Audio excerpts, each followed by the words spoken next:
அனைவருக்கும் அன்பான வணக்கம். தினம் ஒரு திருக்குறள். அறம், பொருள், இன்பம், உயிரச்சம் நான்கின் திறம் தெரிந்து தேரப்படும் அப்படின்னு என்ன அர்த்தங்க? வள்ளுவர் இதுல என்ன சொல்ல வர்றார் அப்படின்னு சொன்னா, ஒரு அரசன் ஒரு ஆளை வேலைக்கு சேர்க்கிறான் அப்படின்னா எப்படிப்பட்ட ஆளாக இருக்கணும்? அந்த ஆள் அறம், அதாவது நல்வினை செய்யக்கூடியவனாக இருக்கணும்.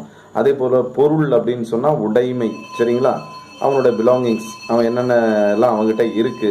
அதே போல இன்பம், இன்ப நுகர்ச்சி அவங்ககிட்ட எப்படி இருக்கு, சரிங்களா? ஒரு மன மகிழ்ச்சியோட இருக்கிறானா? உயிர் அச்சம் அப்படின்னு சொன்னா உயிரை குறித்து அவனுக்கு இருக்கக்கூடிய பயம்.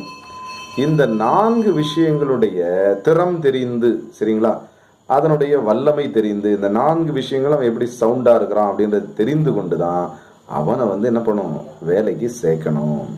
எது? அறம், பொருள், இன்பம், உயிரச்சம். நன்றி, வணக்கம்.